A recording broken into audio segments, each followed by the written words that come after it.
بقالنا كتير صورناش. ده حقيقي، احنا اسفين. كان في شوية عطلة. شوية حاجات كده عطلتنا، معلش. بس ما نقدرش ان احنا نبعد اكتر من كده. قررنا نيجي بحلقة هي هتبقى مور اتوك بيني انا ونيرة في حاجات احنا شفناها في الناس حوالينا وتفكرات كده في هل يعني ايه عمق المواضيع، إيه بيأثر ازاي في الناس اللي حوالينا، وألا وهو طفولتنا وحياتنا في بيوتنا، في بيوت اهلنا، وايه الحاجات اللي ممكن تأثر على شخصيتنا من الطفولة، وبتأثر فينا ازاي، بنبقى عاملين ازاي بقى لما بنكبر، يعني بسبب الحاجات اللي بنمر بيها واحنا اطفال او احنا في بيت اهلنا. فهنبقى بنتكلم in general، مش هنبقى بنتكلم عن كيسز معينة، هنبقى بنتطرق حاجات احنا ممكن سمعناها من حد، اتكلمنا فيها مع حد، يعني شفناها، يعني خدنا بالنا منها وبنرغي مع بعض معاكم كالمعتاد. اول سؤال احب اساله لك في حلقتنا النهارده، اساليني. توصفي طفولتك بايه؟ يعني اديني وصف لطفولتك. هل هي كانت طفوله حلوه، طفوله وحشه، لا ما عشتهاش، عشتي يعني؟ اديني وصف كده. طفولتي كانت حلوه قوي بجد قوي. حاسه ان كمان احنا كان الجيل البيرفكت، لان احنا كنا ما بين. على فكره في ناس قدنا ولما بسمع طفولتهم بحس ان هم زي مس اوت حاجات. يعني انا في واحده صاحبتي انا فاكره قوي ان هي كانت بتقولي ان هي ما راحتش امتحانات، ما راحتش حديقه الزهور، ما راحتش بس ممكن يبقى في حالات فرديه، بس اعتقد ان معظمنا مر بالفتره بتاعه الكمبيوتر والالعاب اللي هي على الجوفش والحاجات. صح. لا صح فعلا. معظمنا مر بفتره ان احنا بنلعب في الشارع وبنلعب مع اصحابنا والبلي بقى واليوجيو والحاجات والجزء بتاع اللي هو التطور بتاع الصواريخ والبومب والحاجات دي. فلا حاسه ان احنا كنا الترانزيشن ما بين التكنولوجيا وما بين العالم اللي احنا بنتعامل فيه مع بعض. يعني احنا كان عندنا استغمايه وأولى كنت هقولك احنا كان عندنا حته انه احنا لسه ما فيش تكنولوجيا، فمضطرين نتعامل. فكنا اللي هو انت حتى مثلا الاتاري والحاجات دي كنت قاعده انت واخوكي او انت واختك بتلعبوا مع بعض على الاتاري. كنتوا بتعملوا كنا بنبتكر لعب. يعني انا بقعد افتكر انا والعرايس والحاجات دي، وتقعدي انا كنت بعمل فساتين للعرايس، وكنت بعمل وايوه. وتصدقي انا في عيد ميلاد ليا ثانيه ابتدائي انا فاكراه كويس قوي. احنا كان عندنا اللي هو مش عارفه اسمه ايه، اللي هو بيبقى عامل زي كربان كده او بتاع، اللي هو بيبقى خشب ده. كنا بقى حاطينه وعمالين بقى ماسكين العرايس وبنمثل بيها وبتاع. فحاسه احنا وفي المدرسه كنا بنلعب استغمايه وبلاك شوز والحاجات دي بقى وامسك حرامي والحاجات دي. الواحد بينسى بس لما بيفتكر كده ويحس اللي هو لا الحمد لله. انا عشان كده بجد انا مقتنعه ان انا الحمد لله يا رب انا عشت طفوله. يعني انا لعبت، انا رحت زرت حاجات، صيفت، جربت الحاجات اللي لما دلوقتي حد في سننا بيتكلم فيها انا حاساها وعارفاها، صح. مش ان انا لا ايه ده ما عملتهاش او كده، فاهم؟ بالمقارنه حتى بالجيل بتاع دلوقتي هو مش هتلاقيهم مروا بالفتره بالظبط بتاعه ان انا اروح عند تيتا، انزل في الشارع والعب مع الجيران واعمل ما اعرفش ايه، حتى يا ستي نعمل صداقات انا وولاد خالتي وولاد عمي بنلعب مع بعض. كل واحد ماسك موبايله وانتي خارجه مع صحابك ماسكه الموبايل. انا بيصعبوا عليا لانه بجد مهما اقنعتوني انا في حاجه بحسها حتى انا نفسي، انه لما بتتعاملي مع الناس you feel a connection، صح، بتخليكي حاسه انك اهدى وعايشه، صح، وبتعرفي بعد كده تتعاملي في حياتك. يعني انتي هتلاقي السكيلز اللي انت اتعلمتيها وانت بتتعاملي مع الجيران ومع الصحاب ومع كده بتساعدك في شغلك دلوقتي. انا بتضايق قوي ان فكره الجار ما بقتش زي زمان. يعني انا ما اعرفش اي حد على فكره من جيراني هنا تقريبا. بس ده يمكن في المناطق اللي هي السيتيز لا وكده. لا حتى يعني كنت القديمة. في ماشي صح يعني انا دلوقتي لما بروح لتيتا في قريه، لما بروح انتوا اللي عارفينهم عشان اوريدي تيتا وماما بالظبط. عارفاهم. هم دلوقتي الموضوع ما بقاش برضو بالتشعب بتاع زمان. يعني انت لو حد مثلا اتجوز في بيت جنب جدتك مش هتلاقيها عارفين بعض غير لو صح. جدتك هي اللي راحت عرفتها. ايوه يعني من الاخر محدش بقى بينشيد، كله مستني حد تاني هو اللي ينشيد. فكره الطبق ويعدي على الجار وبتاع ممكن يكون لسه موجود في مناطق، انا مش بقول انه اتشال، بس قصدي ان محدش بقى بيبدا وهو صح. الناس كلها مستنيه انه انا في حالي وانت في حالك، وانت ليك دعوه بيا ولا انا ليا دعوه بيك. طب ليه؟ عشان كده في ردين فعل للحاجه زي كده. انت لما انت تقرري ان انت تنشيت حاجه زي ده بتحسي ان اللي يا اما في استغراب فظيع انه هي ايه ده في ايه، ازاي انا ابقى لسه جديده وفي حد فيري نايس معايا كده مثلا جار او كده. لا وعلى فكره في ناس بيبقى شايفه انه انا مش عايز حد يقرب مني. يعني ايوه انا قصدي كده انا قصدي كده اللي هو انت غريبه قوي، انت عايزه ايه يعني؟ على فكره انا مقتنعه ان كل انت اكيد في حاجه عايزاها. انا مقتنعه ان كل دي حاجات في طفولتنا بجد ساعدت على شخصيتنا دلوقتي. صح. يعني انا لولا طنط امل اللي كانت في الشقه اللي فوقيه اللي كانت بتذاكر لي ساينس، وكنت بقعد مع ولادها ونلعب مع بعض ومش عارف ايه، ما كنتش هبقى حاسه اجزاء كتير فريندلي مني وان انا بقدر احتوي ناس كتير دلوقتي. يعني لولا ان في المدرسه وكنا بنلعب مع بعض وي ما كنتش هبقى فعلا برضو دلوقتي بقدر ان انا في الشغل مثلا او كده عارفه اتعامل في تيم وورك. انا مقتنعه بده، مقتنعه انها بدات هنا، بدات انه احنا اوريدي كنا تيم وورك بنلعب، فاهمه؟ صح. فهي كبرت معانا ان انا عارفه اتعامل مع نيره وزن الشغل حتى لو على مسافه صباح الخير مساء الخير، فاهمه؟ مش حاسه برهبه. يعني انا مقتنعه ان الناس اللي بتبقى عندها الرهبه دي هم ما كانوش بيتعاملوا مع ناس كتير قوي في طفولتهم. كان اللي هو مثلا ممكن اخته اخوه وفي المدرسه صاحب واحد مثلا وخلاص. لكن الاطفال اللي هتلاقيها لا كانت اجتماعيه وليها وبتتعامل وبتروح وتيجي وكده، هتلاقي ان هي كبرت عندها الا لو هي اختارت انها ما تعملش ده اكيد يعني. بس قصدي انها هتلاقي هي جواها ده مش صعب قوي. انا مقتنعه بكده بصراحه. طيب تفتكري الفرق في الشخصيات ما بين ترتيبك في العيله؟ يعني انت الاخت الكبيره، الاخ الكبير، الوسطاني، الاخير خالص، ايه وجهه نظرك وانا هقول لك برضه وجهه نظري. انها بتاثر يعني ولا قصدك الفروقات في الشخصيات الحاده؟ بس احنا بنتكلم ان جنرال مش سبيسيفيك، فيعني ماشي. الاغلبيه هقول لك اللي انا شفته حواليا. اوكي. الاخ الكبير ده دايما الشخص المسؤول اللي لو حاجه حصلت هو المفروض هو اللي يبقى بيهندل. لو الام او الاب تعبوا او مش موجودين او كده بيبقى هو اللي شايل. دايما محتاج يحسس اخواته الاصغر ان الدنيا تمام وان انا في ظهركم. وشفتها في ناس كتير قوي غصب عنهم حتى يعني معايا. يعني انا صاحبتهم عادي او شخص طرف ثالث اصلا في العلاقه. بشوف ده في الطريقه بتاعه تعاملهم عامه. الاخ الوسطاني كده ملهوش مله. كده بجد. ساعات يبقى مسؤول، ساعات يبقى شقي وفقدنا الامل فيه، ساعات يبقى حبيب ماما وبابا يعني. ساعات يبقى الحساس ساعات. وعلى فكره عامه في الغالب الوسطاني ده بيبقى اكتر واحد حساس فيه. اقول لك ليه؟ عشان بيفقد هويته مش واخد ما بين الكبير وما بين الصغير. هو حاسس دايما ان هو ولا هو محصل الكبير ولا هو محصل دلع الصغير، هو حاجه هايمه كده في النص. انا مقتنعه فعلا ان الشخص الوسطاني ده بيبقى اكتر واحد سنسيتيف، واكتر واحد بيبقى حاسس انه مضطهد، واكتر واحد بجد، واكتر واحد حاسس انه اتظلم، وانه وغالبا بيبقوا هم بصي الكبير بيبقى خد تربيه كتير. لا وبيبقى خد كل اللقات، كل اللي بالتجربه. انا بجرب فيك لا وتربى الصغير متدلع فشخ. ليه بقى؟ لان هم بيبقوا على الصغير بقى بيبقوا زهقوا او مش قادرين وكبروا. لان في كتير بيبقى الثالث او الاخير بعدين ده بعدين.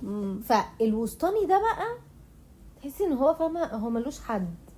هو من الاخر انا مقتنعه ان ده بيبقى اتساب للدنيا. التاني بيبقى اتساب للدنيا. تربيه هي. يا اما الكبير هو اللي رباه، ده صح، يا اما الحياه هي اللي ربته. ايوه. ليه بقى الكبير عليه. كمان بيتاخد جزء من مسؤوليته اخوه الصغير، أيوة. اللي هو كبر دماغك عشان اخوك، انت اللي خلي بالك من اخوك، صح. انت اللي ما اعرفش ايه. فهو دايما بيفضل في كونكشن ما بينه وما بين الكبير، او ان الوسطاني ده بيتقارن بالكبير. انت زي ليه مش زي اخوك الكبير؟ انت ليه؟ ايوه. فهو في الاغلب هو اللي بيشيل من اخوه الكبير، واخوه الكبير بيبقى دايما همه عليه، يعني مش دايما طبعا، بس بيبقى همه عليه، يعني قلبه عليه، وبيبقى الشد والجذب ده اللي هو الولد الكبير او الشخص الكبير خايف قوي عليه، والشخص الصغير مش طايقه عشان هو بيتقارن بيه على طول. لا الصغير بقى ده فقدان بقى، فاهمه؟ ده متدلع، فقدنا الامل فيه، مش قادرين نعمل فيه حاجه. حققوا في الاغلب الاب والام حققوا احلامهم في الكبير والصغير والوسطاني، وجي على الصغير بقى اختار اللي انت عايزه، اعمل اللي انت عايزه. كان بيتقال على ده لا ما تنزلش لحد الساعه 10 بالليل، ده بينزل بقى، ممكن يجي الفجر عادي، ما فيش مشكله خالص. ما عندناش حمل ان احنا. في الغالب لو فرق السن بينه وبين اخواته كبير بيبقوا اخواته كبار هم اللي بيربوه. ايوه قوي بيبقوا هم بقى واخدين مسؤوليه ايه، احنا ربيناكم، ربوا انتوا بقى الواد. ايوه بجد والله، اتصرفوا بقى. أيوة صح. يمكن كمان الكبير بيبقى هو في الاغلب الوسيط، هو اللي بيقرا الاوضه، بيقرا الانرجي بتاعت الناس اللي حواليه، فبيبقى انا في وجهه نظري بيبقى عنده اكتر حد ايموشنالي انتليجنت فيهم. دايما انا بحس ان ليها علاقه لا بقى انا بحس ان ليها علاقه اكتر اكيد شخصيه، واغلبيه بتكون البنت كبيره وسطانيه صغيره، بتحس اكتر. لا كبيره وسطانيه صغيره بتبقى هي اكتر زي ما انت بتقول ايموشنال انتليجنت، وحاسه بالاوضه، ده زعلان ده. ايوه ما هو عشان كده بقول لك هي مالهاش علاقه. يعني انا اعرف حد هي الوسطانيه بس هي بنت على ولدين، فهي لا هي الشخص الحساس، هي الشخص الفاهم، هي الشخص اللي بيطبطب، هي الشخص اللي بيراعي، هي الشخص اللي بيبقى وسيط، هي فاهمه؟ هي واخده ده اكتر. طيب لو عايزين بقى نتكلم عن تو كيسز اللي هما الاكستريم بتاع واحد بنت متربيه في بيت مليان ولاد، اخواتها كلهم ولاد، و ولد متربي وسط بنات كتير. اوكي انا هقولك اللي انا شفته ماشي. اكتر انا ما شفتش بنت وسط ولاد قوي غير بنت وولدين، تمام، ما شفتش عدد اكتر من كده. اوكي بنت وولدين من اللي انا شفتهم ممكن اقولك في الغالب بتبقى الام التانية. وعلى فكره بتبقى حنينه جدا، ده حقيقي، بتبقى سنسيتيف جدا بعكس ما ممكن حد يتخيل. يعني هي ما بتاخدش من رجولتهم او ان البيت فيه رجاله، بالعكس ده هي بتفضل انثى قوي. لكن على حسب لما بصي في الكيسز اللي انا في دماغي دلوقتي، في كيس هي اصغر واحده، في كيس هي في الوسط، وفي كيس هي الكبير، والثلاثه مسؤولين وحنينين قوي، وحاسين مع اخواتهم ومع مامتهم ومع باباهم، يعني هم سبورتيف قوي ليهم،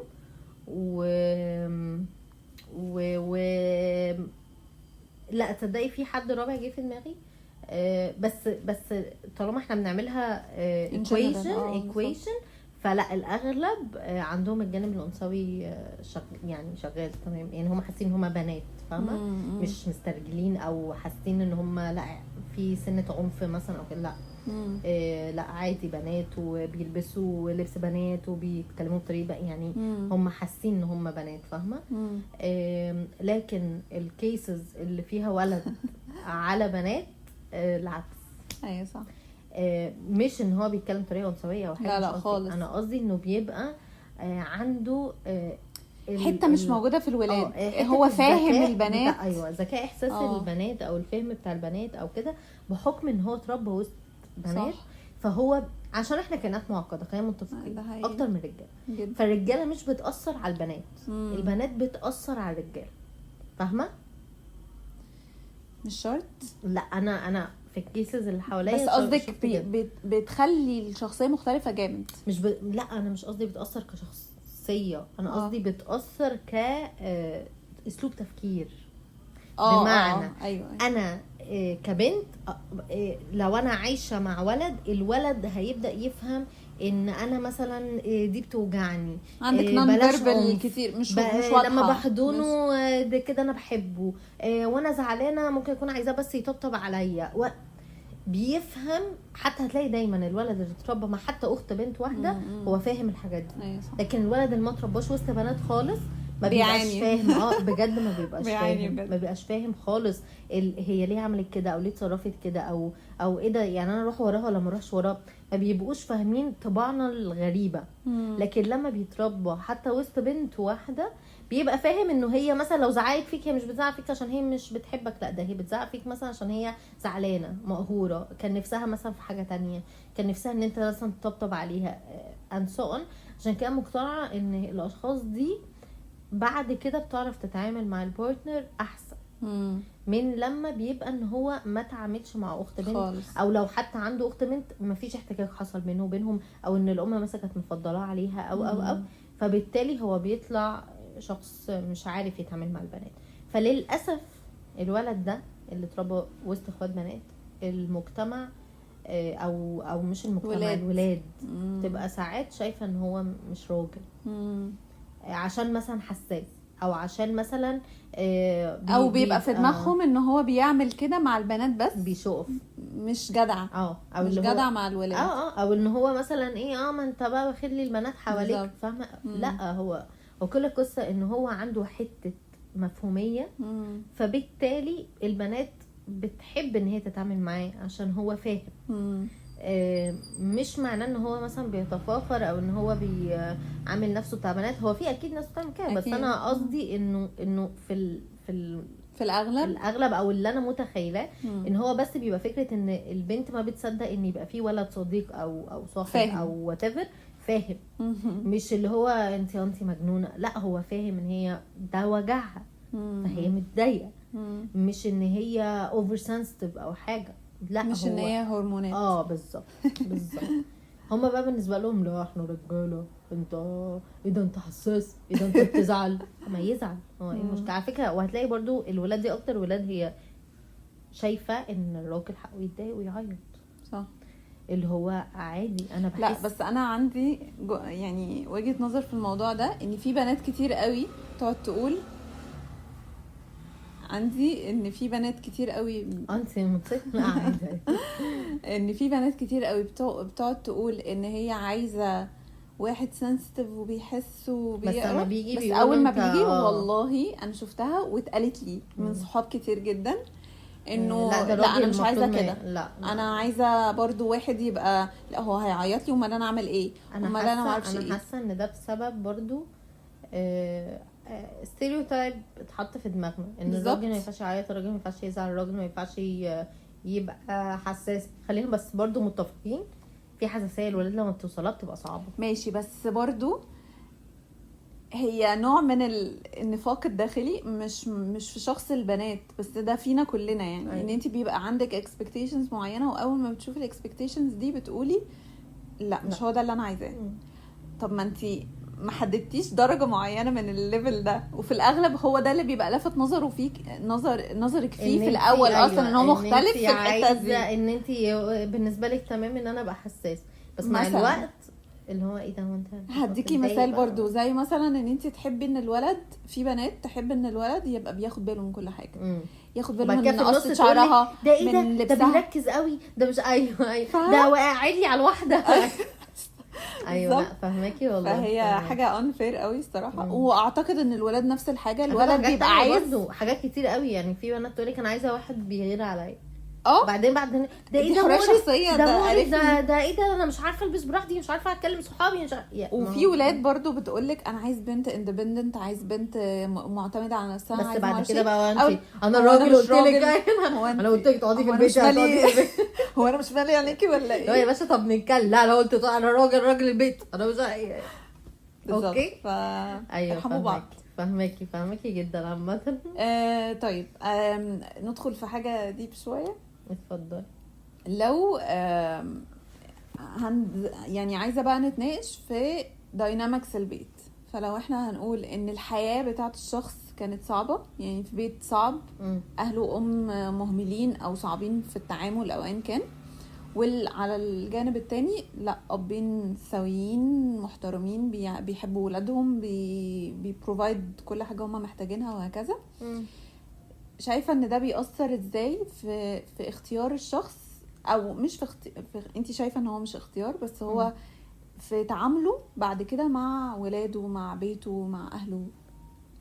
انا مش شايفه انه اختيار. انا بقول لك انه بصي، تعالي نروح للموضوع بالظبط عشان هم مش عارفين اللي بره التصوير كان ايه. انا كنت بتكلم في نقطه انه انا مقتنعه ان مفيش طريقه حب انت بتكبر فيها انت بعد كده بتختار تبقى عندك او لا. بمعنى انا مثلا فلنفترض في طفولتي كان مثلا البيت كله بيعبر عن حبه بالفيزيكال تاتش، ماشي. انا مقتنعه ان انا هكبر حاجه من اتنين، ماشي، يا بعمل ده وبحب ده عشان هو ده اللي كان عندي، يا ما بعملوش وما بحبوش ومش عايزه. سيبك من الاختيار دلوقتي، سيبك من حته ان انا شخص ناضج. انت بتتكلمي عن الميول. انا بميل لحاجه اللي بسم الله يا اما اللي انا متعوده عليه. تمام. بعد كده بقى انا اخترت ايه وفكرت في ايه وحاولت وجربت ده وجربت ده ايه والكلام ده كله. لا سيبك من ده، بكلمك دلوقتي انت كائن مش فاهم حاجه. كبرتي. ايه الصفات اللي فيكي عشان انت اتربيتي فيها؟ مش صفات، ايه طريقه الحب وطريقه التعبير والكلام ده كله اللي فيكي عشان انت اتربيتي افكار فيها. حتى. وايه الحاجات اللي انت اكتسبتيها عشان يا مش حباها يا كان نفسك تبقى. طب بصي، انا وجهة نظري حاجه، وده باللي انا شفته من الناس، ان انت في حاجات زي خطوط عريضه كده بتاخديها من بيتك، بتتشربيها خاصه وانت طفله. لو متاسسه صح الحاجات دي بتجيلك باي نيتشر. حلو. فانت انتوا ما بتكدبوش، هتلاقي الاطفال كلها ما بتكدبش، وهتكبري هتبقي شخص صادق. مثلا في نوع من الامان، فانت مش بتخافي لما بتيجي تتعرضي مشكله. هتلاقي بيت تاني لا، العكس تماما. كل حاجه بتحصل بالسر، ولما انا احلها ابقى احكيها. هكذا كل الحاجات دي بتبقى خطوط عريضه في البيوت، وهي دي اللي بتتنقلك بقى وانت بتكبري. طب في بقى تريتس انت مش عايزاها، زي فعلا زي ما انت بتقولي، زي مثلا ان انت تقولي زي ما انت بتقولي ان في حاجات مثلا احنا بنكتسبها احنا ما بنبقاش حابينها. زي ان انا اتعلمت البخل، ان انا ماسكه على ايدي شويه من الحاجات دي، خايفه. سيكيورتي برضو ليها علاقه بالسيكيورتي. ما هي دي بقى انا هفهمك بقى قصدي في ده ايه. انا اتعلمت البخل ليه؟ هتلاقي في الباك جراوند طبعا اب مسرف، صح، او ام مسرف، او العكس، او ام ماسكه قوي بالظبط، او اب ماسك. لا ما انا بقولك بقى في حاله ان انا ما خدتش ده كملت بيه، فهيبقى انه ما كانش انت طالعه العكس، انت بتتكلمي على العكس. او ان انا مثلا مامتي وبابايا ما كانوش بيدوا حنان، او الاب ما كانش بيدي حنان، فانا كبرت عندي حنان فشخ وبدي حنان فشخ. انا السؤال ده دايما بيقرقني، ان انا بقعد لما يعني اتفكر في طبيعه البني ادم، اقول هل احنا طبيعتنا، هل احنا اتولدنا كويسين كويسين كده ولا؟ هقولك ليه. عشان ربنا سبحانه وتعالى بيخلقك انت perfect way. ماشي، بس احنا برضو كده بعد للشر. ايوه، ما هو ده السؤال بقى. هو في سؤال كده الناس دايما مختلفه عليه. هتلاقي العلماء حتى لحد دلوقتي ما لقوش حل. هل احنا بنتولد وحشين ولا احنا بنكتسب ده مع الوقت؟ انا شايفه انه اكتساب للاسف. انا شايفه انه جزء كده وجزء كده. لا انا شايفه ان في عوامل جينيه فعلا ممكن تساعدك توصلي للنقطه دي بسهوله. هقول لك ليه برضو، هقول لك وجهه نظري برضو. سيدنا ادم هو ما كانش هيعمل الخطأ غير لما توسوس له من الشيطان. ماشي.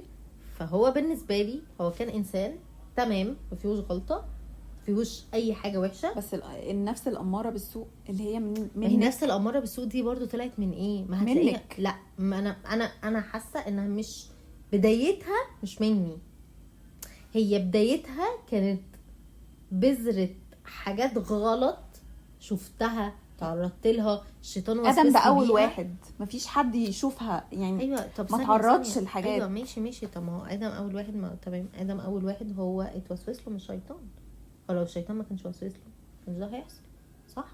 لا مش مقتنعه. انا مقتنعه بحاجه، انا مقتنعه ان نفسك اماره بالسوء، انت دايما هتبقي انكلايند ان انت تعملي حاجه الغلط، اللي بتجاهدي فيه ان انت تمنعي الغلط ده. انا حاسه بس ان النفس اماره بالسوء بيئتك. دي مش انه انا اتولدت كده. لا ما ماشي، ممكن مش بمعنى الحرفي اللي اتولدتي كده، بس انت بيبقى فيك البذره دي والبذره دي، انت بتغذي البذره اللي هتظهر عليكي بعدين. ما هو انا هغذيها ازاي وانا لسه باللي حواليكي وبيكي. يعني سواء بمجهودك، اصل بيا دي حاسه ان احنا بعد مجهودك كتير مع قوي نفسك. على ما نقدر. لا يعني اصل ما تقنعنيش في ان ناس، انا طفل عنده 9 سنين انا مثلاً. مقتنعه ان في اطفال شريره، وفي اطفال والله العظيم، وفي هي ناس خبيثه، بتهزري. وفي ناس خبيثه من وهي طفله، وفي ناس طب بالفطره ليه؟ طيبه، بالفطره طيبه. ليه هيبقى خبيث؟ أنا يعني ليه مقتنعة طفل كده. هيبقى خبيث؟ بصي انا مش مقتنعه ان انتي شاكب راكب بتوصلي لاكستريم الشر من وانتي طفله، لا طبعا. ماشي، بس ليه طفل هيبقى خبيث مثلا؟ في كده ليه؟ والله العظيم بيبقى في عيال كده بجد، اللي هو يقرص مثلا اخوه ويعمل نفسه ان هو ما عملش ايوه حاجة. عارفه ده هيبقى شاف حد بيعمل ده. لا مش شرط. لا انا بصي انا مقتنعة إنه مقتنعه شرط. جدا ان الطفل بيتشرب فعلا بصي من هقولك البيئه اللي حاجة، حواليه. لو بنتكلم في طفل سن اصغر، يعني مثلا انا وانا عندي 1.5 سنة لقيت ولد ماشي، انا كنت بعمل حاجات هي مش شر، هي كانت اكتشاف، انا كنت لسه ماشي. طفل مش واعي. لا تمام؟ انا فاهمه الجزء اللي انت بتتكلمي ماشي، عنه، اللي هو لكن لسه بيكسبلور ايوه، وبيشوف هو فانا شخصيته عماله هتبقى بحط صباعي في عينه وبعض خد ومش عارف ايه، انا بفهم ايه الكائن ده. تمام؟ بس ان طفل يبقى مثلا عنده 2 أو 3 سنين وهو شرير، انا حاسه لا. لا بجد انا مقتنعه بكده. لا انا حاسه ان هو، بصي انا مقتنعه ان الطفل بيتولد بشخصيه، بس مش بيتولد بالشر.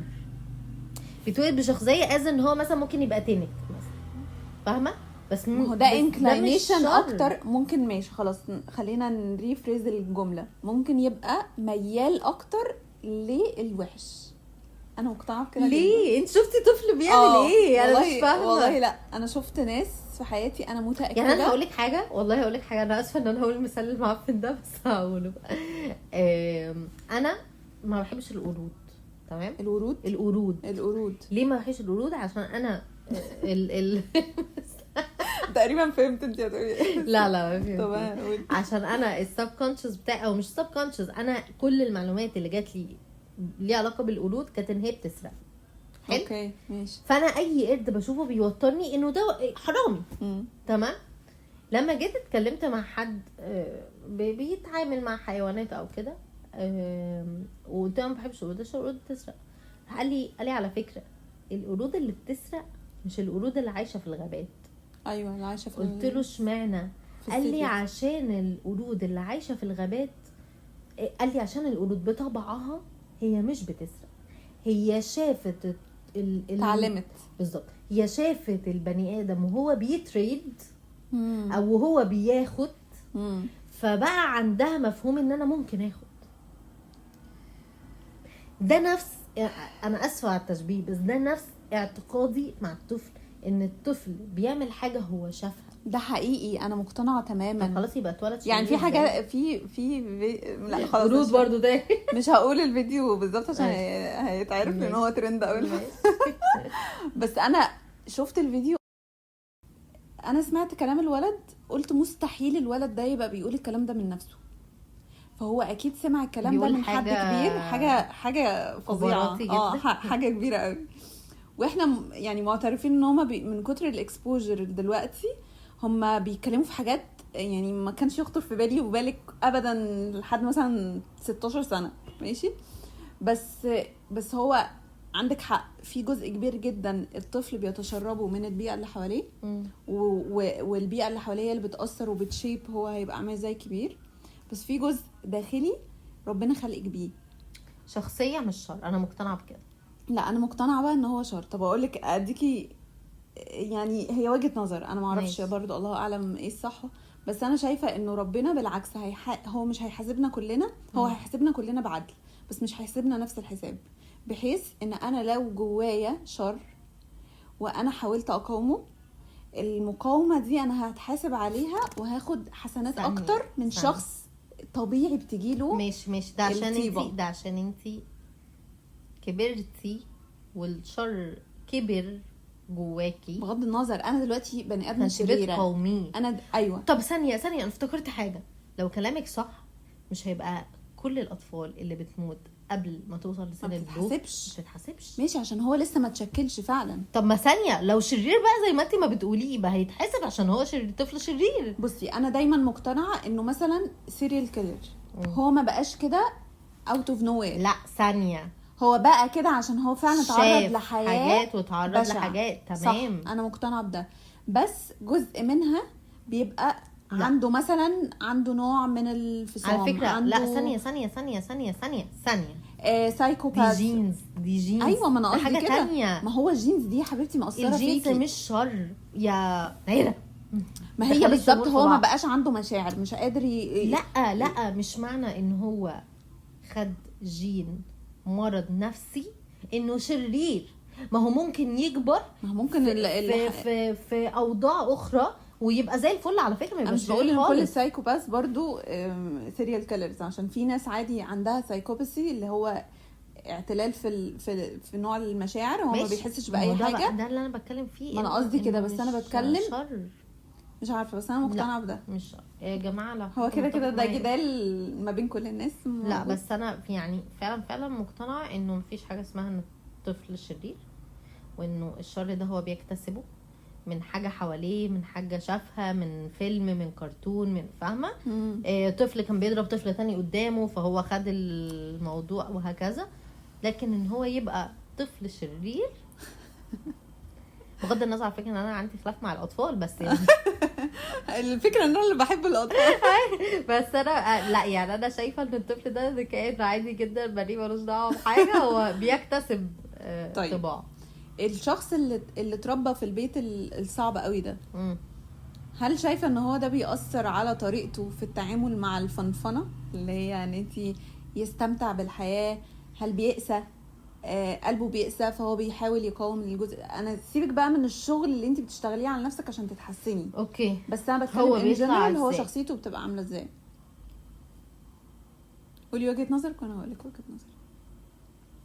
وجهه نظري انه اكيد بيأثر، مش هقولك مش بيأثر، بس انا بحس ان او ممكن اغلب اللي انا شفتهم في حياتي ان كل ما بتبقى حياتهم كانت اصعب كل ما بيبقى سنس اوف هيومر عندهم اعلى.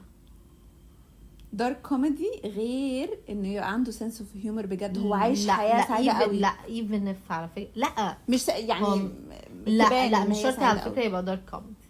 في ناس انا اعرفها هي مش فكره دارك كوميدي، هم مش حاسه ان ده ماسك، يعني هم حاطين الماسك ده عشان خالص هم من كتر ما عاشوا مقاسي بقى الدنيا ابسط بكتير بقى. فبقوا عايشين، فبقوا حاسين الحياه اكتر بكتير على فكره من الناس اللي هي ممكن ما تعرضتش قوي لحاجه زي. انا بحس ان هي برضو بتاثر في الجلد، يعني قدره استحمالهم بتبقى مختلفه عن الطبيعيين. لا ده كده فانا قصدي فده يمكن بيأثر شويه ان هو بيخفف واقع المصايب اللي بعد كده هتقابلهم في الحياه. ده اكيد فتحسي ان ممكن مثلا واحد حياته كانت صعبه قوي تقولي له مثلا، مش عايزه اقول مثال معين لان ممكن تبقى بس حاجه كبيره، فهو يقول لك مثلا اللي هو ايه تمام هنتعامل ايوه هنشوف صح. بس واحد تاني عمره ما تعرض لاي حاجه صعبه يبقى في الموضوع صعب قوي يعني. لا هو ده كده ده مليون في المية، ده مليون في المية. ان كده كل واحد فينا، انا قلت كده كتير قوي كل واحد فينا على حسب اللي هو مر بيه بيبقى عنده قدره التحمل. ممكن انا وانتي نبقى مرينا بنفس الحاجه بس ما يبقاش بس انا قدرت اتعامل مع ده بطريقه انت قدرتي تعملي بطريقه تانية، فده يخلينا في حاجات تانية مختلفين. بس في الاغلب من وجهه نظري ان اللي تعرضوا لحاجات مشابهه بيبقى عندهم نفس الاحاسيس وقدره الاستيعاب. مش بتبقى 100% بس بتبقى متقاربه يعني، خاصه لو اشتغلتي على نفسك. لو هما الاثنين يعني اشتغلوا على نفسهم. قلت كده بس ما انا مقتنعه انه لا بصراحه مش معنى ان انا مريت بحاجات صعبه كتير ان انا ابقى شخص جد او ناشف او طبعا tough مش أو شرط، لا. بس انا شفتها في ناس. يعني انا شفت ممكن. ناس يعني انا شفت ناس الدنيا قستهم، مش قستهم ان هم بقوا قاسيين، بس قستهم ان هم ما بقوش مركزين مع يعني الهري ده. انتوا بتهروا، انا دلوقتي محتاج الدنيا تبقى جد، محتاج ابقى جد، والا الدنيا هتطلع بره سيطرتي. طب ما ثانيه بقى، ما انا هقول لك بقى وجهه نظري في الحوار من الجانب ده. هم من كتر ما هم خايفين وان الحياه wasn't stable، هم عايزين تأملوا. بالظبط، هم عايزين يحطوا رجليهم على حته ثبات. فبالنسبه لهم اي حاجه كده والاسهل ان انت تتمسكي في التشاؤم بالزبط. اسهل بكتير من ان انت تتفائلي ويبقى وتبقي disappointed يعني. وتفقدي يعني مش عارفه اعبر عنها. انا فاهمك. هو على فكره هو عامه انا عايزه اقول لك حاجه، هو فعلا في الغالب كلنا بنمر بالفيز دي حاجة. طبعا أكيد. بس الفرق ان في حد بيكمل بيها صح. وفي حد بيقرر انه لا انا مش هفضل اعيش حياتي كده واللي حصل وانا هكسر السايكل. هي دي الفكره يعني. لا انا اعرف ناس على فكره لحد النهارده هي فعلا زي ما انت بتقولي، بس ممكن بقى in another ways، مش اللي هو بقى احنا جد عشان احنا مثلا. طب الناس الدارك كوميدي دول بموت فيهم على فكره، بحبهم جدا على فكره عشان فهمهم. وانا بالظبط كنت لسه هقول لك، بس يعني ممكن حد من بره يحس ان هو لا انت انت ازاي بتهزري في حاجه زي كده، حاجه كبيره. وفي الغالب بيهزروا نفسهم. ايوه، ما انا قصدي كده، انا قصدي هو الناس بتقلق عليهم لان هو بيبقى بيتكلم في حاجه خطر قوي، حاجه كبيره قوي، وعمال بيهزر وبيقول حاجات ممكن ما سوشيالي مش بروبر خالص، ما ينفعش ان هو يهزر الهزار ده، بس هو بيهزر على نفسه عادي، فعادي. ومع ذلك الناس مش بتفهم فعلا الحته بتاعه الدارك كوميدي دي الا لو هو جاي من سايد دارك شويه جواه، عارف ومجمع الليله. لا بصراحه بحب الموضوع وبفهمه وبحس ليه تيست مختلف يعني الهيومر العادي بيبقى حلو، بس الدارك ده بيبقى ليه حته حلوه يعني تبقي فاهمه قوي. بس فالمهم كنت بقولك انه مش شرط ان كل الناس بتبقى اللي هو بس هي بتحاول تثبت نفسها او ان هي تبقى بتأمن حياتها ومستقبلها عشان هم خايفين ان اي حاجة تحصل تبوظ كل اللي هم عمالين بيحرقوا فيه بقالهم سنين، بسبب ان هو دي الحاجة الوحيدة بالنسبة لهم اللي هم عندهم امل ان هي هتفضل. بيخافوا من التشينجز، مش عايزين اي تغيير باي شكل من الاشكال. فبالنسبه لهم الهزار ده ممكن يؤدي لخسائر، انا مش عايز اعمل كده، فبيفضلوا في السيف سايد من الاخر.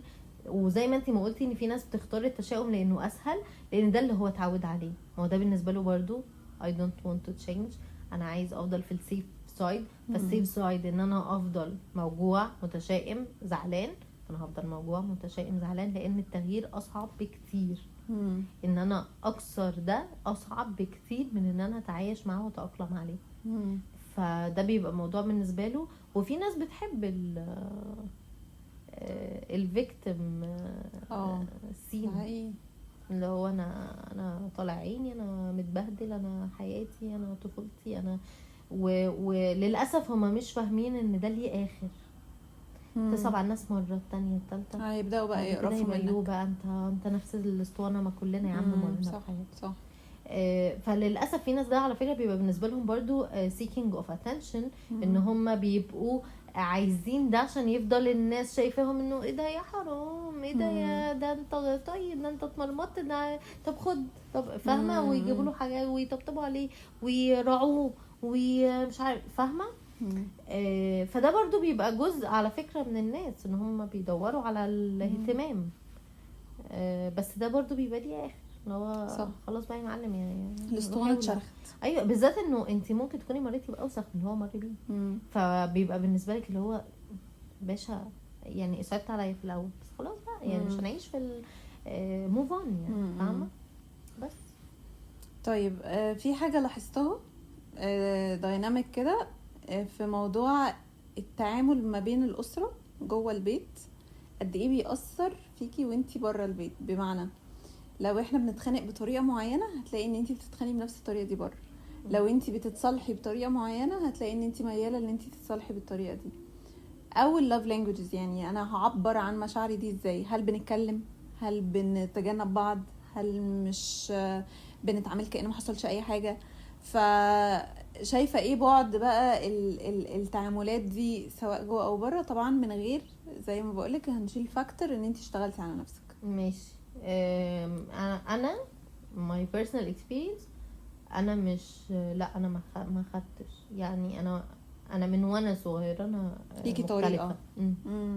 يعني ممكن لو اي يكون واخد بس انا لا، انا مختلفه. انا شايفه انه في طبعا شخصيات كده، يعني في شخصيات ممكن ما تتاثرش، بس في حاجات في مش كل الجانب. طب انا هسألك سؤال، انتي وآلاء هل انتوا الاثنين واخدين نفس الطريقه؟ لا مش نفس الطريقه، بس واخدين من البيت نفس الطريقه؟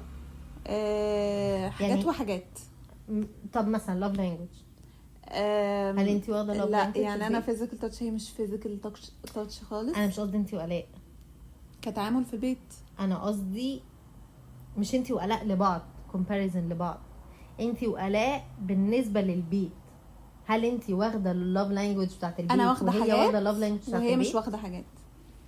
يعني آلاء مش واخده تعتبر اللوف لانجويج. يعني في حاجات في البيت كنا احنا بنتعامل بيها مع بعض، لا مش واخداها. طيب يعني هو صح، بس في كيس اللي هي انا لا انا واخده من طريقه التعامل العامه في التعبير، في طريقه التعبير فهكذا. بس هي لا، هي فعلا طريقه تعبيرها مختلفه عننا. عايزين نعمل حلقه عن اللوف لانجويج.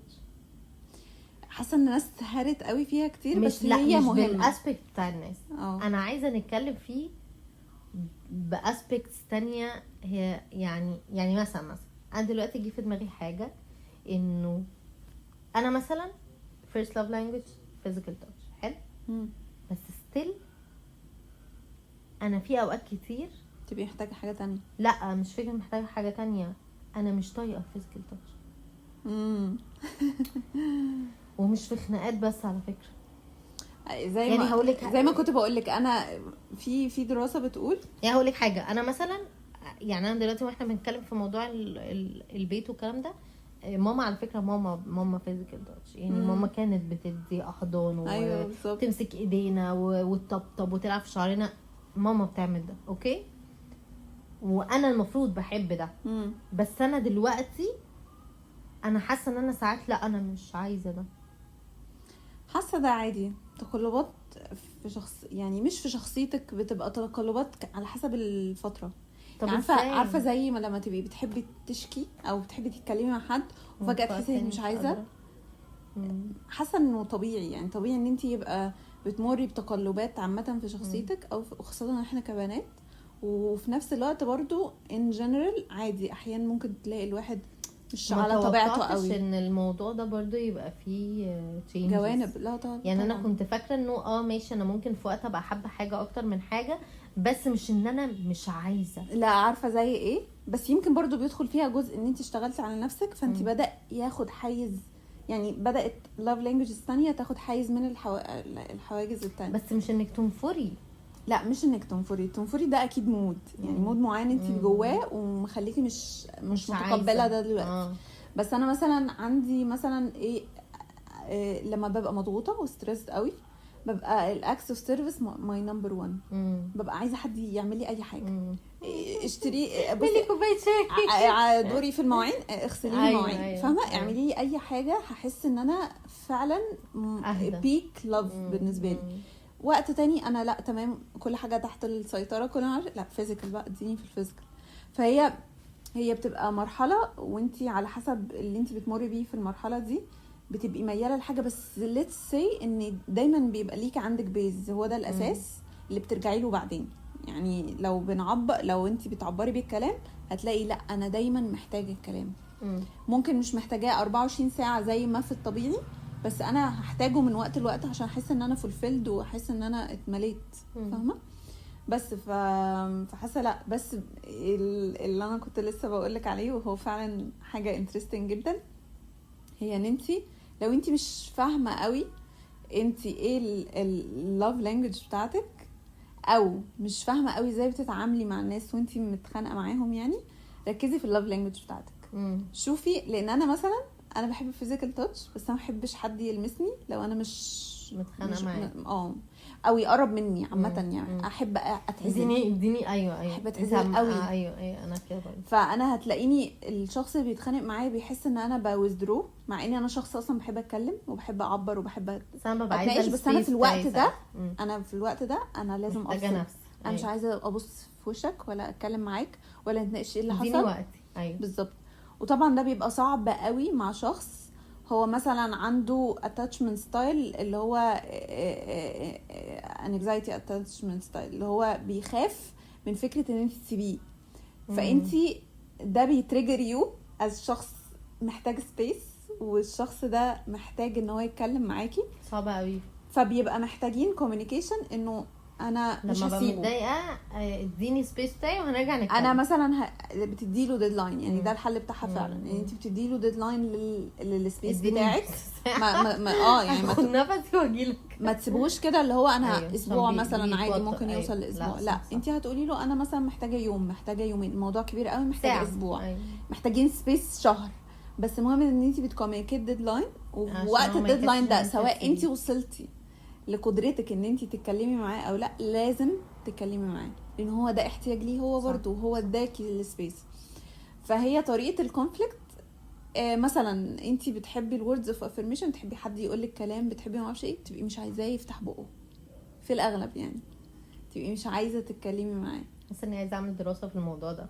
والله يعني قاعد ناس قدامي واشوف انت الليفل لانجوج بتاعتك ايه، بتتخانق ازاي بقى. ادرس بالظبط. فالموضوع انترستنج قوي في الحته دي يعني. انت كنتي بتقولي لي برضو حاجه تانية تقريبا، كنتي بتقولي لي مصالحه برضو. والمصالحه بقى زي اللوف لانجوج. انا ده وجهه نظري. يعني انت عايزه تصالحيني وانا بحب الوردز اوف افرميشن، اديني في الكلام، قولي انا مش هعمل كده تاني. انا اسف، انا بحبك. والله بحبك قوي قوي قوي. لا بس انا عامه انا ميكس قوي في المصالحه. انا ممكن اتصالح، انا سهل حسب الخناقه. انا بعتبر، ودي حاجه بحاول كل ما يعني الدنيا تقسيني وتبعدني عن حته ان انا اتصالح بسهوله، احاول ارجع لها تاني. لان انا فعلا كنت اكتر شخص، كنت لاني الليفل اللي كنت عليه مش طبعا مش نفس الليفل اللي انا فيه دلوقتي. بس كنت بتصالح بسهوله جدا. انت بس مجرد ان انا احس ان انت فعلا انا فارقه معاكي صالحت. لكن يمكن مع الوقت ومع الزمن ومع التصرفات والخوازيق ايوه كميه الناس اللي وجعتك انت ما بتبداي بقى ترفعي في الحواجز شويه وتمسكي العقل شويه وتقولي لا، طب لما اشوف هيكرر الحاجه دي تاني ولا لا، وتختبري وهكذا. او ممكن انت تسامحيه بس قلبك لسه بالظبط بتبقي لسه شايله من الموضوع. بس لكن بحاول دايما ان انا اشتغل على حته ان انا اتصالح بسهوله. لان الناس دي بتبقى مريحه في التعامل. في ليفل من المصالحه بالسهوله اللي هو احنا علاقتنا ما بقتش مهمه، فاهمه؟ فبرضه ما بحبش اوصل لها، بس لو وصلت لها انا ده بالنسبه لي مات. ما انت برضه اصل هقول لك حاجه، انت انسانه في الاول وفي الاخر. بالظبط. وعندك قلب وعندك قدره وعندك مشاعر وعندك كل حاجه. واوقات فعلا بيبقى حظ، يعني انت حظك ان انا عندي طاقه افرغها فيكي فبصبر عليكي. واحيان تانية لا، ما ببقى it's not my day it's not your day برضه. بس فدي من الحاجات الملحوظه يعني. ايه تاني يا ستي؟ طب قولي لي حاجه اكتسبتيها في شخصيتك وحشه، اشتغلتي عليها، يعني ايه هي، او بتشتغلي عليها، وليه انتي فخوره ان انتي اشتغلتي عليها، وازاي عملتي كده؟ عصبيتي. انا كنت انسانه عصبي جدا. ومن وانا صغيره لا عندي هو اكتري حاجتين، العصبيه انا مش عارفه اوصفها كايه بالظبط، بس ان انا كنت بتضايق بسرعه وكتير قوي. قماصه سنسيتيف يعني؟ لا مش قماصه. انا لا احتسبها سنسيتيف. قماصه ماشي. لانه بجد انا كنت حتى ممكن ما يحصلش حاجه، انا بفانتسايز حاجات في دماغي وبزعل عليها، فاهمه؟ اوكي. فاللي هو انت ممكن مثلا قلت لي باي، طب هتعمق من وانا طفله فاهمه؟ هتعمق في الحته دي. هل شايفه ان ده ايجو يعني جواكي انت كرامتك ناقحه عليكي فامال كنت ممكن من وانا صغيره حاسه ان انا مش واخده اتنشن قوي. لا لا انا كنت طفله واخده اتنشن عادي. لا خالص. اللي يشوفك يعني وانتي طفله لازم تاخدي الاتنشن. لا سيبك من الجانب ده يعني. لا انا كنت شخص شاطر، يعني كان عندي حاجات كتير مدياني اتنشن فتمام. لا بس هو فعلا اللي كانت ممكن تكون سبب من الاسباب كانت attachment issues، ان انا خايفه صحابي يمشوا، خايفه اللي حواليا يمشوا، خايفه فاهمه. تقديم للبلاء قبل بالظبط كنوع كده بالظبط كده. فكنت مجرد ما انتي تون صوتك يتغير شويه معايا انا زعلانه يعني. حتى في حاجه بيقعدوا يتريقوا عليا لحد دلوقتي بيها. في واحده صاحبتي معرفش هي هتبقى فاكره ولا لا لو بتسمع اصلا. هي كانت بتاخد تصرفات بتزعلني وانا بزعل.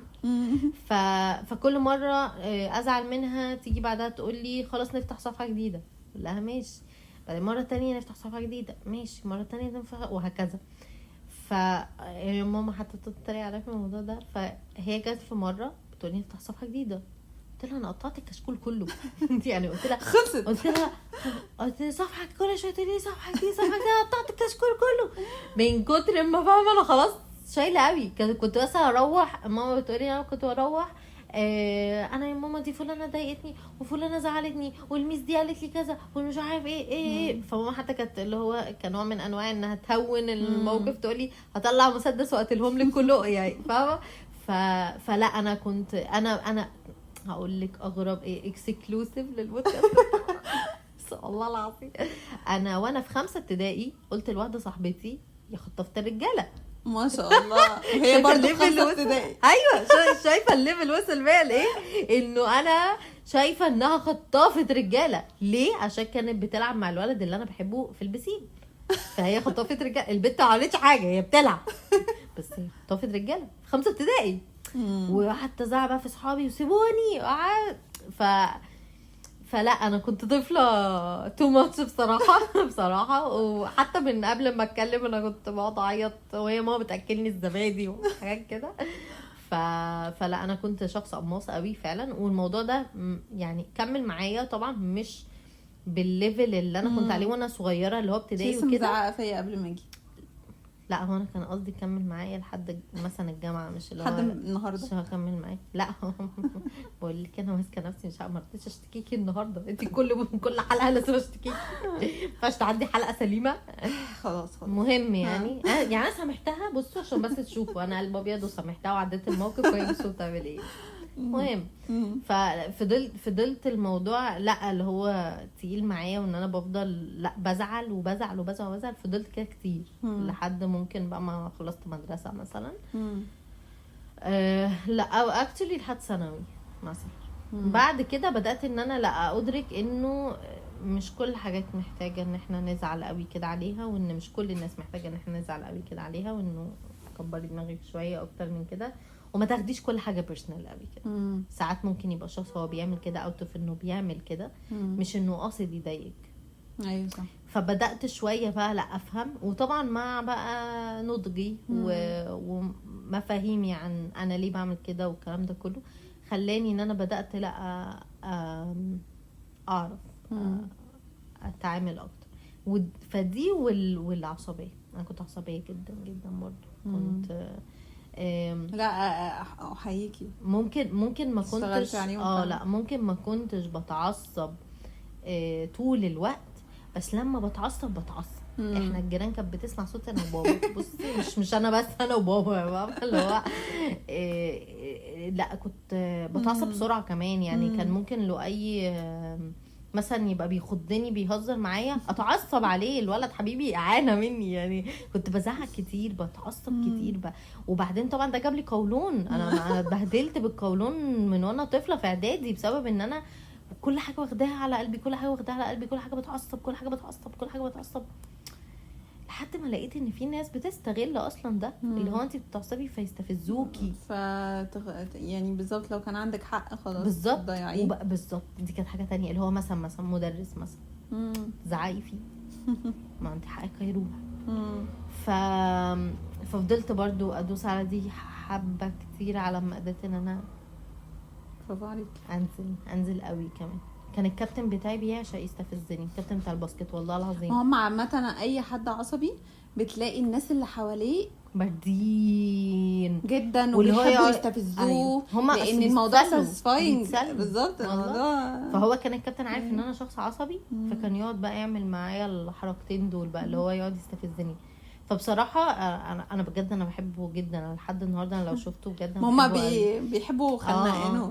لا بس انا كمان بحبه لان هو ساعدني ان انا اشوف حاجات كتير في شخصيتي انا ما كنتش شايفاها.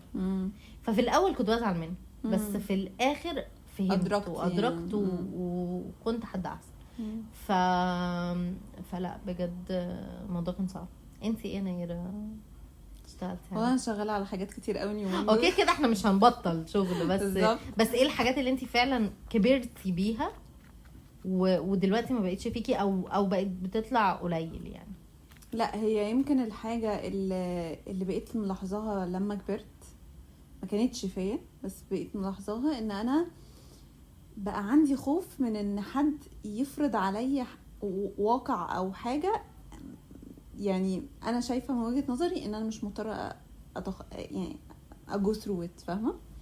فبقيت opinionated قوي، احب اقول وجهه نظري وما يعني ما بقتنعش لو انا شايفه ان فعلا وجهه النظر دي هي الصح بالنسبه لي. انا طبعا بتكلم في حاجات ريليتد بيا، قرارات ليا انا ملهاش علاقه بالناس تانية يعني. بس ما تقبلش ان انتي تقولي لي انه لا اللي انتي بتعمليه ده غلط وانتي احسن لك ان انتي تعملي كذا. ممكن اتقبله من ناس، بس في ناس معينه بتتريجر مي حاجه جوايا كده بتقولي لا اثبتي ان وجهه نظرك صح. وبعد كده اكتشفت ان ده بقى بدا يليك في علاقتي مع ماما وبابا وكده، فبقيت بأقيم الحجة عليهم يعني، فاهمة؟ اللي هو لا أنا هثبت لك إن وجهة نظري صح.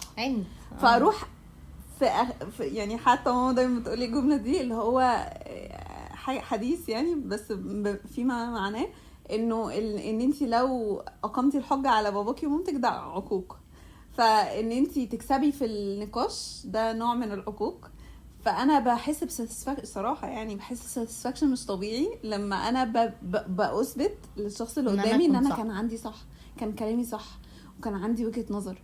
فده اللي بحاول اريزسته، ان انا ما اوصلش للليفل ده. بس طب ايه بعمل ايه كبرتي بيه يعني؟ طبع كان فيكي وكملتي بيه وبعد كده غيرتيه؟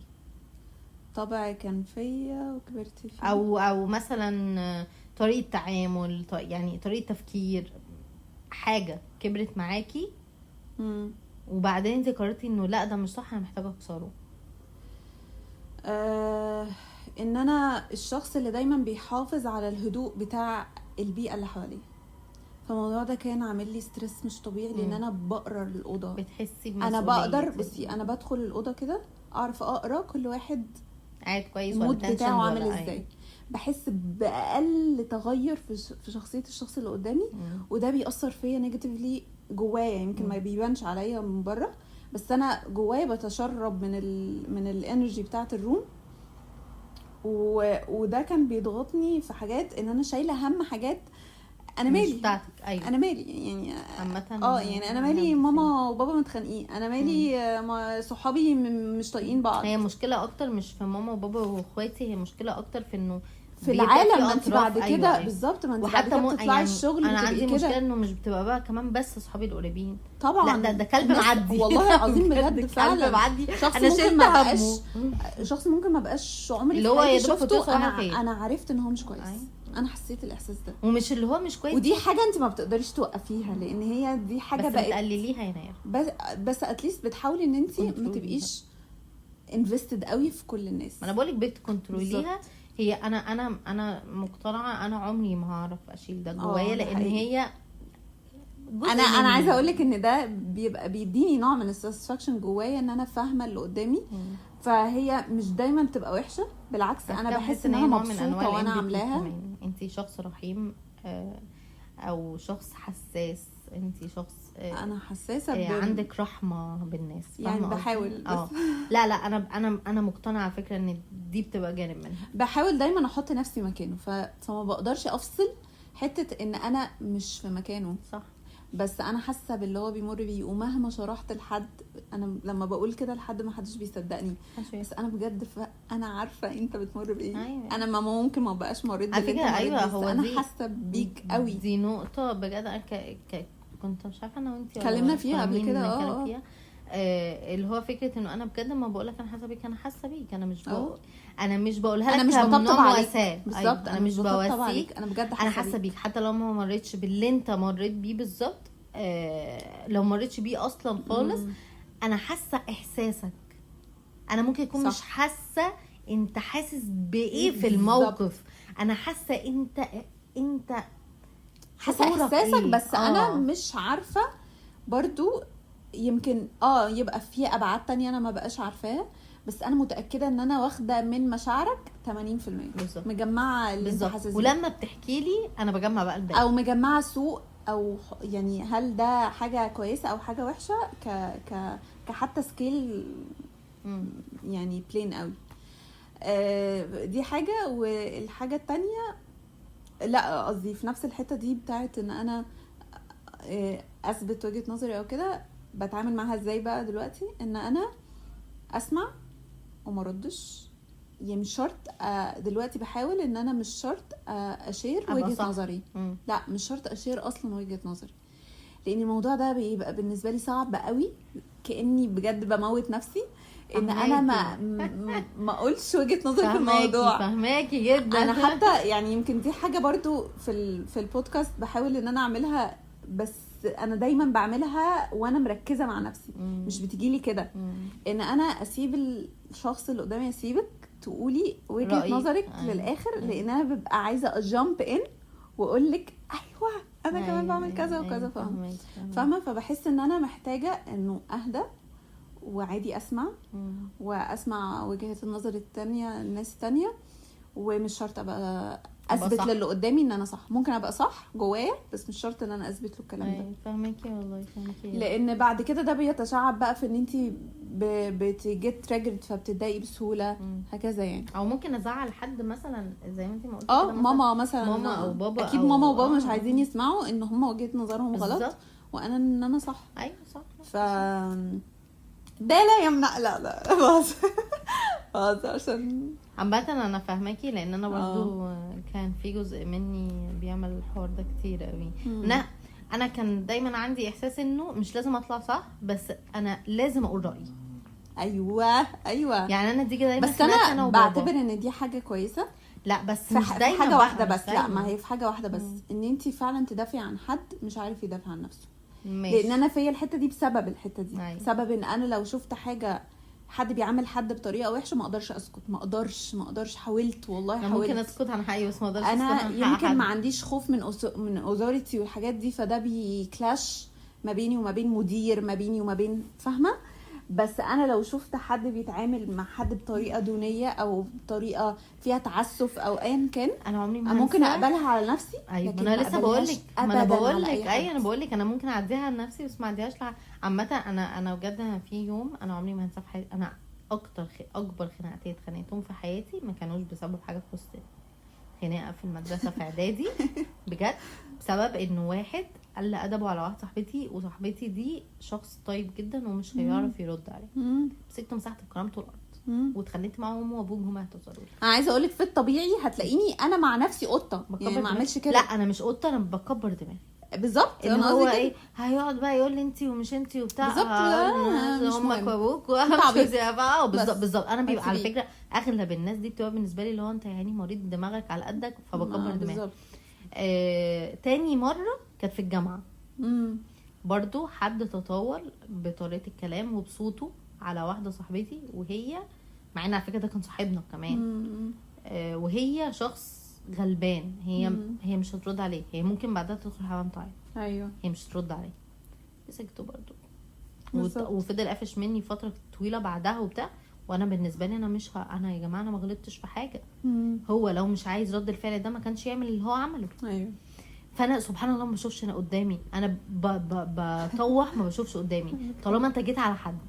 بس جيت عليا انا على حسب انت وحظك. ما بقى يعني بصي في الاغلب ما اعتقدش اتخانقت بصراحه. مره يعني ممكن مره مرتين يعني مش كتير خالص ان انا اتخانقت لنفسي.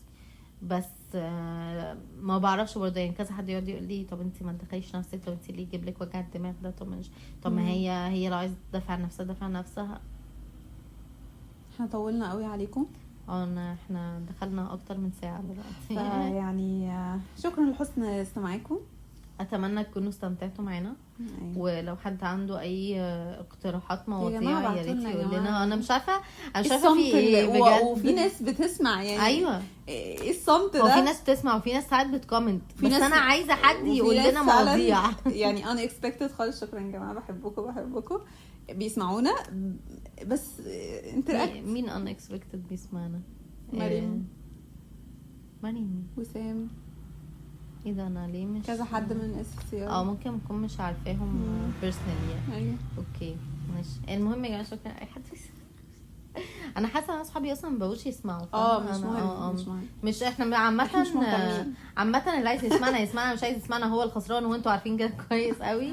وبس بجد لو حد عنده اي توبيك شايف احنا ممكن نتكلم فيه من وجهة نظرنا عامة ممكن يبعتوا لنا. وجهة نظرنا احنا مش انت. ايوه ده كده انت عايز تدخل معانا في النقاش ابعت لنا قول لنا عايزه ادخل في التوبيك، يعني ابعت لنا كده قول لنا توبيك كذا بس انا عايزه اكون موجود كده الجمله كامله.